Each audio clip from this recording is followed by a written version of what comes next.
స్వామి, పెద్ద ఆపదలోంచి మమ్మల్ని అందరినీ కాపాడారు. ఇంత అద్భుతమైన శక్తి ఉన్న తమరెవరు? శివగిరి మీద తపస్సు చేసుకునే సిద్ధుడి నేను. యువరాజు వివాహానికి ఆటంకం రాబోతోందని మా దివ్య దృష్టికి తోచినది. అందుకే ఇక్కడికి వచ్చాం, రక్షించాం. స్వామి, ఈ అసుర శక్తి ఎవరు? మా ప్రియపుత్రుని వివాహం అవటకు కారణమేమి? ఓం శాంతి. విచారణకి ఇది సమయం కాదు. తీర్పు నాకు వదిలిపెట్టండి. ఈ క్షుద్ర శక్తిని నేనే కట్టిపడేస్తాను. ఈ సమయంలో తమరే మాకు రక్షగా ఉండి నిలిచిపోయిన మా అబ్బాయి వివాహాన్ని జరిపించండి స్వామి. అది సాక్ష్యం కాదు రాజా. జరిగిన విపరీతం వల్ల సుముహూర్త కాలం ఎప్పుడో దాటిపోయింది. తమరేమంటారు? అవును, మాంగళ్యం కూడా చేయగానే కింద పడింది. మరో మంచి ముహూర్తం చూసి వివాహం జరిపించాలి.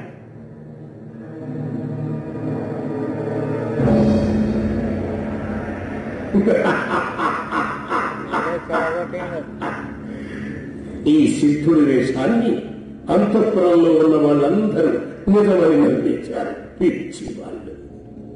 ఎందుకు ఈ సిద్ధుడి వేషం? ఎందుకు ఆ దెయ్యాన్ని నా కమండలంలో బంధించాను? ఎందుకు ఆ వివాహాన్ని దాటవేశాను? జై జ్వాల.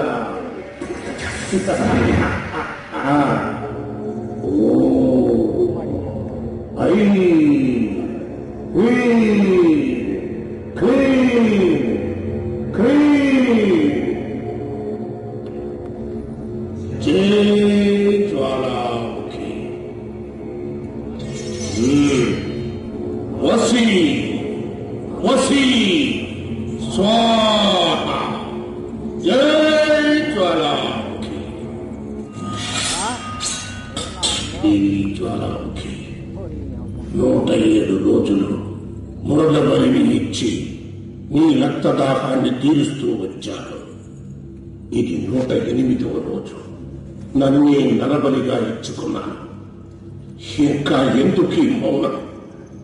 నా ముందుకి రా. నేను కోరిన వరాలను ఇవ్వు.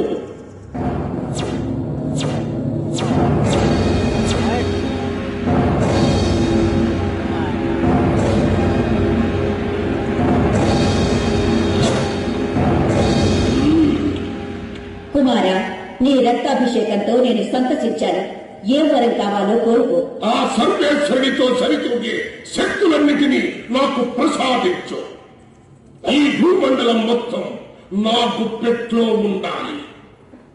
అందుకు నాగజ్యోతి నాకు కావాలి. నాగజ్యోతిని పొందాలనుకోవడం వరం కాదు కుమారా, శాపం. దాన్ని పొందగలిగిన వాడింతవరకు ఈ భూమి మీద జన్మించలేదు. నువ్వు పొందాలనుకోవడం అవివేకం. చిమ్మ చీకటిలో చిరు దీపం కోసం వెతుక్కునేవాడిని కాదు నేను. సూర్యుణ్ణి అరచేతిలో ఉంచుకొని ఆటాడించగల సమర్థుణ్ణి. మాత, నా ఆశను నెరవేర్చుకోవడానికి నేను దేనికి చెప్పు, ఆ నాగజ్యోతి ఎక్కడ? చెప్తాను కుమారా. ఈ సీమను పరిరక్షిస్తున్న సీమదేవత నుదుటిన నిక్షిప్తమై ఉన్నది. తల్లి, ఆ సీమదేవి కోవెల ఎక్కడున్నది? శంకుదీవిలో ఉన్నది నాయన.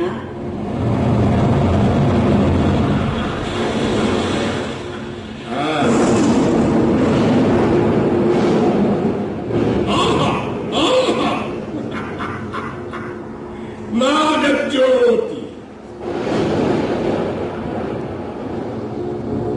ఈ అపూర్వ మహాశక్తిని నా సొంతం చేసుకున్నాను. ఇక నేనే దేవుణ్ణి.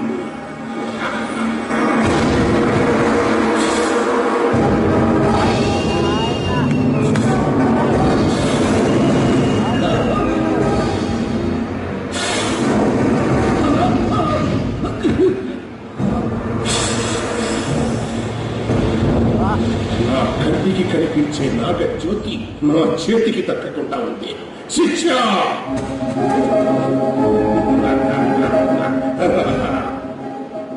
నాగజ్యోతిని సంపాదించే మార్గం, దానికి సంబంధించిన రహస్యం ఒక రాగిరేకు మీద రాసిపెట్టి ఉంది. ఆ రాగిరేకు సముద్ర గర్భాన దైవీకమైన ముచ్చపు చిప్పలో ఉంచబడి సముద్ర దేవతలచే పరిరక్షింపబడుతోంది. వచ్చే అమావాస్య నాడు సూర్యగ్రహణం రాబోతోంది. ఆ రోజు శివదేవి శక్తి కోల్పోయి మౌనదేవిగా మారుతుంది. అంతేకాకుండా అదే రోజున ఈ ముచ్చాలపాడు గ్రామంలో ఉంటున్న ఓ యువతి జీవితంలో ఊహించని సంఘటన జరగబోతోంది. ఆ సంఘటన తమకు ఉపయోగపడుతుంది. రాగిరేకు గ్రహించడం సాధ్యమవుతుంది. అంతవరకు వేచి ఉండండి గురుదేవా.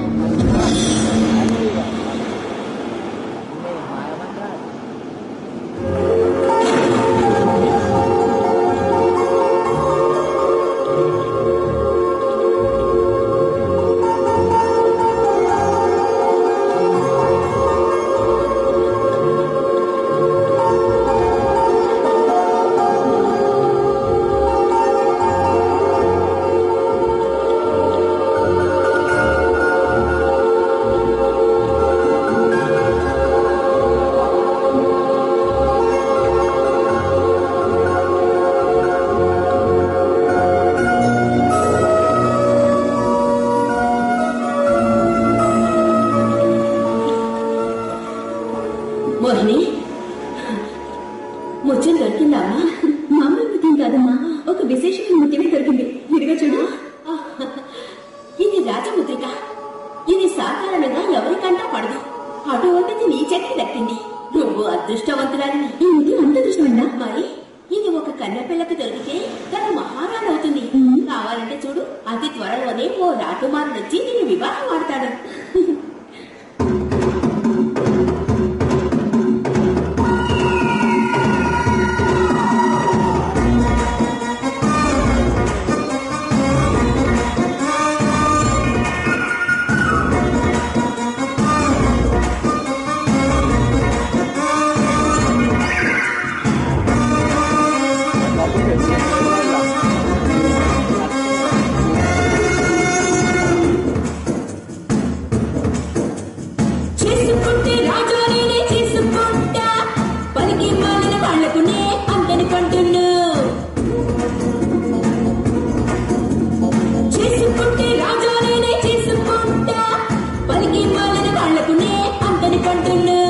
చేసుకుంటే రాజానే నువ్వు చేసుకుంటావా?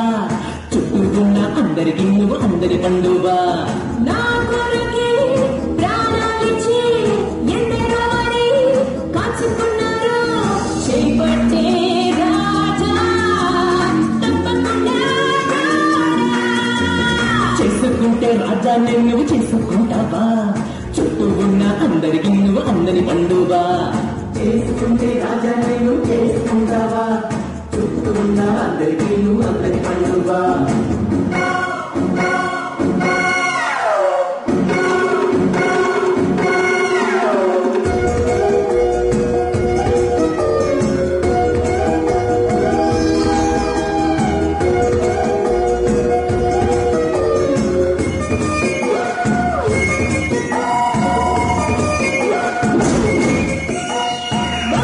పుట్టిన నా జాతకంలో గ్రహాలన్నీ ఉండి వచ్చాడే. మళ్ళీ వచ్చే సింగారమ్మా మొత్తం తెలిసింది మచ్చలోనే. ఆశపడితే అది జరగదమ్మా, నేనాడు నింగి పైకి చేరదమ్మా. పోటీ పెడితే సత్తా చూపిస్తా, మొత్త మోగించి మా శక్తి చాటేస్తా. మొద్దు మొద్దు పెట్టవా, పొద్దు నీకి చెరవా. ఎంతకు తగ్గ పొందని చెత్తకు చేరి గెలుకో, నా మీద ఆశల కోరమ్మా.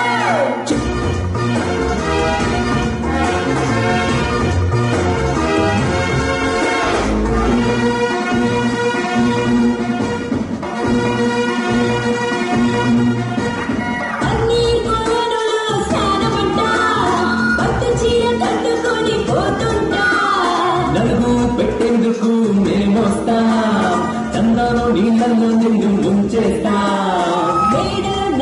గట్టి కావాలంటే హద్దు మీరి దూరితే పట్టుబడతా.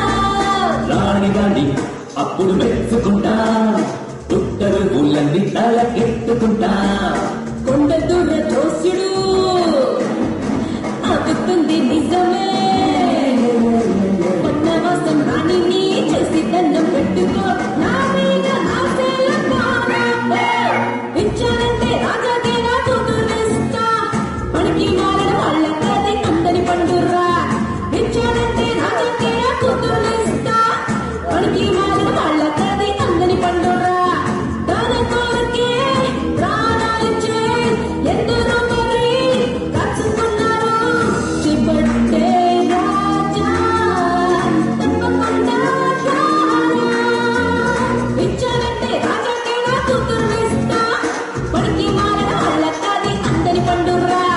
చేసుకుంటే రాజా నేనే చేసుకుంటా, పనికి మారిన వాళ్లకు నే అందరి పండును. మహారాజా, మన యువరాజా వారు దేశ సంచారం చేస్తూ అదృశ్యమైంది. మహామంత్రి, దేశం నలుమూలలకు మన సేనలను పంపించండి. రేపటికల్లా మా యువరాజా వారికి ఉండాలి, లేదా మీ అందరికీ శిరచ్ఛేదం తప్పదు. మహారాజా శాంతించండి, ఎందుకింత ఆవేశపడుతున్నారు? మన ఏకైక పుత్రుడు కనిపించటం లేదట. కనబడట లేదు అన్న మాట నిజమే, కానీ కనిపెట్టుటకు సైన్యం అక్కర్లేదు. మేళం, నాదస్వరం, ముహూర్తాన్ని నిర్ణయించే పురోహితుడు, వీళ్ళందరితో మనం మత్స్యదేవికి వెళితే మన కుమారుణ్ణి పెళ్లి కొడుకుగా చూడొచ్చు. మత్స్యదేవిక? అక్కడే కదా మా అన్నయ్య కూతురు బంగారు బొమ్మ యువరాణి జయంతి ఉన్నది.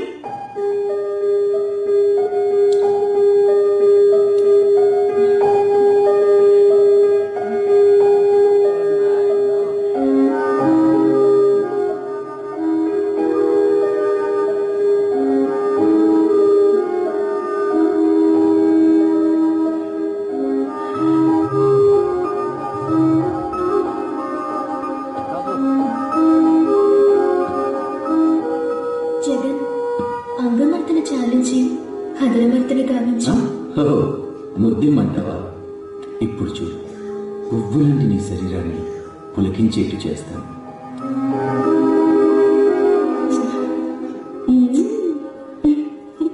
పెట్టు జగన్, ఇంకోటి పెట్టు. యువరాణి గారు, కాపురం పెడుతూనే ఉన్నాను కదా. నువ్వా? మరి ఎంతసేపు కాపురం పెడుతుంది నేనే కదా. ఎప్పుడు కళ్ళలోనే వస్తాడు మా అత్త కొడుకు, ఉత్త మోసగాడు. కల్లోనా? ఏమిటమ్మా నువ్వు చెప్తున్నది? అతని ఇక్కడికి నేరుగా వస్తున్నట్టు మన అత్తయ్య లేఖ పంపించింది కదా. ఆస్థానానికి రాలేదు, అంతఃపురానికి రాలేదు. బేష్, మత్స్యదేవికి వచ్చిన అల్లుడు నాకిప్పుడైనా అడుగిల్లుడు. ఒకవేళ మార్గమధ్యంలో ఏదైనా కీడు అన్నయ్య, జగన్కి ఏదైనా జరిగితే మరుక్షణం ఈ జయంతి ప్రాణాలతో ఉంటుంది. ఏంటి పిచ్చిదాలా మాట్లాడుతున్నావు? జగదేక ప్రతాపుడు వీరుడు మాత్రమే కాదు, వివేకవంతుడు. ఎలాంటి ఆపద వచ్చినా పోరాడి జయించగలడు.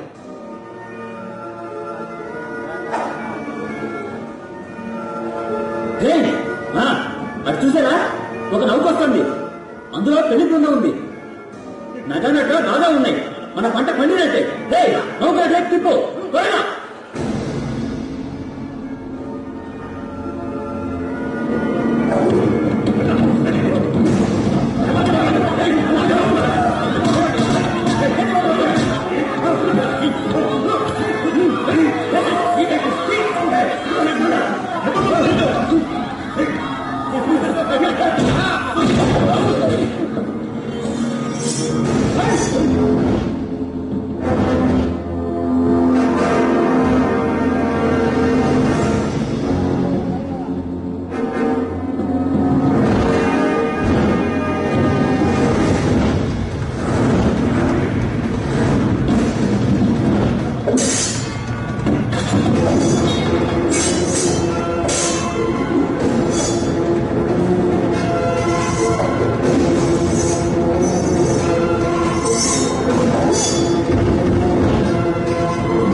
ఆశ్చర్యంగా ఉంది.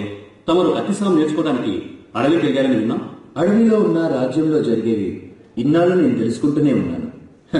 దొంగల్ని పట్టుకోవటానికి ఈ వేషంలో వచ్చాను. ఆహా, ఈ విషయం ప్రజలకు తెలిస్తే చాలా సంతోషపడతారు. వీళ్ళ నాయకుడిని పట్టుకున్నంత వరకు తెలియకూడదు. చిత్తం యువరాజా. వీళ్ళని సైనిక స్థావరానికి తరలించండి.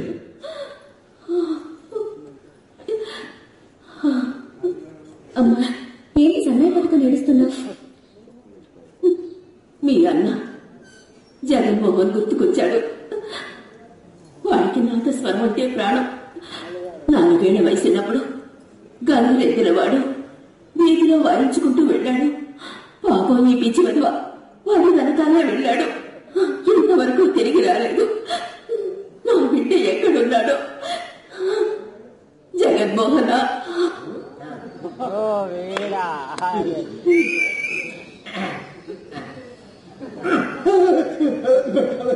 ఇదే డోలు వాయిద్యం తీసుకురామంటే డబ్బు వాయిద్యం తీసుకొచ్చా. చిన్న పొరపాటు జరిగిపోయింది తమ్ముడు. ఏంటది? డోలు వాయించే ముప్పడి సుబ్బయ్యకి కడుపు గడగడ తెలిసిందంట. వాడిని తీసుకొస్తే సభ కంపు కొట్టడమే కాకుండా ఎంపగానా పాయఖానా అవుతుంది. అందుకని కునికి పాటలు పడుతున్నావు వాద్యకారుని తీసుకొచ్చా. ఏమయ్యా, నువ్వు బాగా వాయిస్తావా? నా వాయిపుడికి శ్రవలు కూడా లేదు. శవల పడింది. శవయాత్ర డబ్బు వాయిద్యం తీసుకొచ్చి కూర్చోబెడతావా? దీనికి పోతే అలా చూస్తుందా? వాడి సంగతి వదిలే. నువ్వెవరివి? ఎవరిని? నాగస్వర బ్రహ్మ. నువ్వు వాయిస్తుంటే గోదావరి కట్టలు పెంచుకుని పరమలు తొక్కుతూ అందరినీ ముంచేస్తుంది. నీకు పక్క వాద్యం పక్కగా ఉండాలి అంటే ఇప్పుడు కచేరీకి కావాల్సింది ఈ 3 మూరల సన్నాయ తమ్ముడు. ఏంటి నాకే శుద్ధి నేర్పిస్తున్నావా? నువ్వు శుద్ధి వేసుకో. వేసుకో. వచ్చేటప్పుడు వేసుకుని వచ్చా, మళ్ళీ మీకోసం వేసుకుంటా.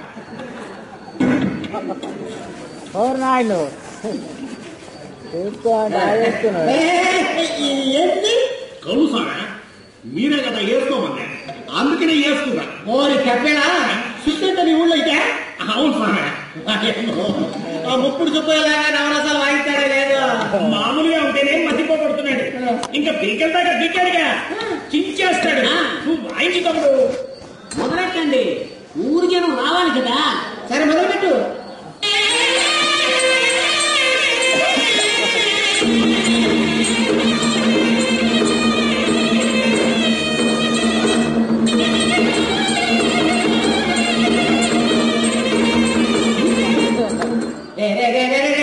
ఏంట్రా నా పాడి నేను వాయించుకుంటా, నీ పాడి నువ్వు కొట్టుకుంటావు? తప్పురా. అవును తప్పే. పోదామా? పోదాం. ఎక్కడికి పోదామంటే ఇక్కడ శుద్ధిలో కలిసిపోదామని. అలాగే నువ్వు వాయించుదా, నేను వస్తా. మరునాడు దానికి వెళ్దాం.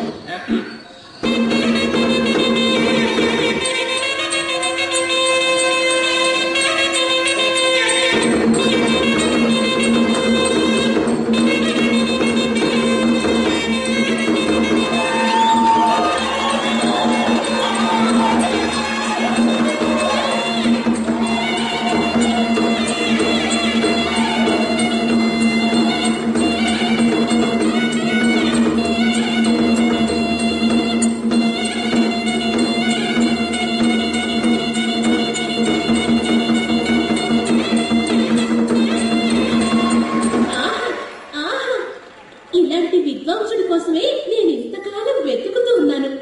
అందరూ సాదాసీదా పాటల్ని వాయిస్తే నువ్వొక్కడివే దరువున్న పాటని వాయించావు. ఏమండి, నాకు సందేహం. ఏంటి చెప్పు. ఏమీ లేదు. ఈ దండనక సంగీతం ఈ నాదస్వరంలో మాత్రమే వస్తుందా, లేకపోతే అన్ని నాదస్వరాల్లోనూ వస్తుందా? అది ఈ పొట్టలో నుంచి గాలి ఇక్కడ గొంతులోకి వచ్చి, గొంతులో నుంచి ఇక్కడికి, ఇక్కడి నుంచి బయటికి రావడం వల్ల గొంతులకి గుమ్మ, దండలకి దండమ్మ అంటది. పక్కన పెట్టు. ఇందుకు నీ పేరేంటి? నా పేరు కోనసీమ కోకిల. నాకు కూడా నాదస్వరం వాయించడం వచ్చు. నువ్వు వాయించేది నాదస్వరమే. నువ్వు మాత్రం మంచి డోల్లో ఉన్నావు. నీ చెయ్యి ఒకసారి ఇస్తావా? ఎందుకు? నాదస్వరం వాయించే ఈ చేతికి ఒక ముద్దు పెడదామని. ఇలా చూడమ్మా, నీకు ముద్దివ్వాలని ఉపలాటంగా ఉంటే చేతికి ఇవ్వద్దు. ఎందుకంటే ఆ చేతికున్న వేళ్లు ఈ నాగస్వర బొక్కల్ని నొక్కడానికి నీకు అంతగా ఇవ్వాలనిపిస్తే ఊదే ఆ పెదవులకివ్వు. దీనిని ఊదుకో, అన్ను పెట్టుకో.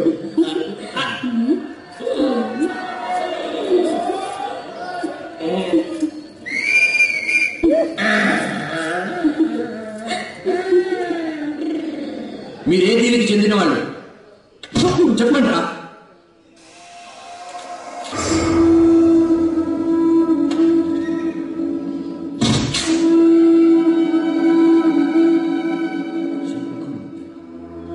ఈ ముద్ర ఉందంటే మీరు శంకుదేవికి చెందిన దొంగలు కదా? ఎవరు మీ నాయకుడు? అల్ల దొంగ. ఓ, అలలా వచ్చి దొంగతనం చేస్తాడు గనక అలల దొంగ అని బిరుదమా? సభాష్. ఇప్పుడు వాడెక్కడున్నాడు? మర్యాదగా చెప్పండి, లేదా ఒక్క వేటికి మీ తలలేక చుట్టూ అక్కడ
ఆయనతో యువరాజా వారు కూడా వస్తున్నారు.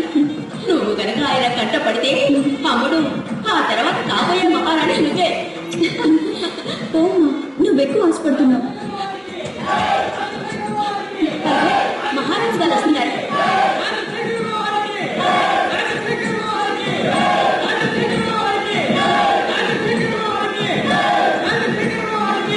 యువరాజా వారు కనపడి ఆయన ఇంకో రకంగా ఉంటారు. నిజమే.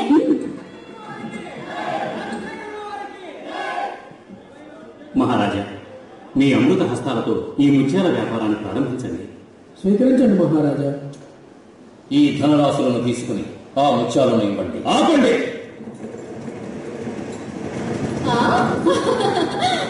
యువరాజా వచ్చేసారు. నాన్నగారు, ఏమిటి ఏమిటి మీరు చేస్తున్న పని? మన శంకుదీవిలో ఉన్న ముత్యాలపాడు గ్రామంలో ప్రతి ఏటా ముత్యాల సంత జరుగుతుంది. ఈ దేశరాజుగా దీన్ని ప్రారంభించడానికి వచ్చాను. ముత్యాలేంటి?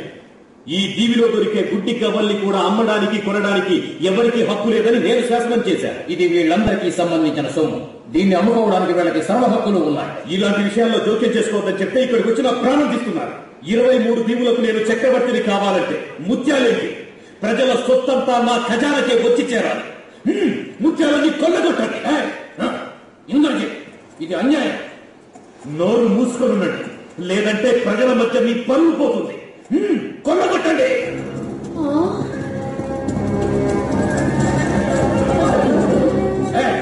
తక్షణమే వాడిని ఖైదు చేయండి. వద్దు మహారాజా, మీరు మౌనంగా ఉంటే ప్రజలు ముత్యాలే కోల్పోతారు. మీరు మాట్లాడితే వాళ్ళ ప్రాణాలే పోతాయి.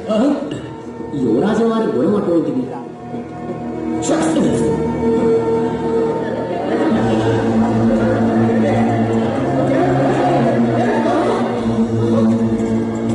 ఏది మొదలకుండా అంతా దోచుకుని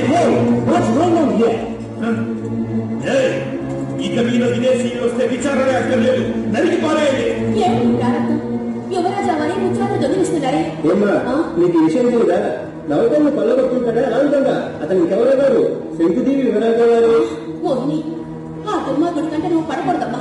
రా, నా వెనక దాంకో దాంకో.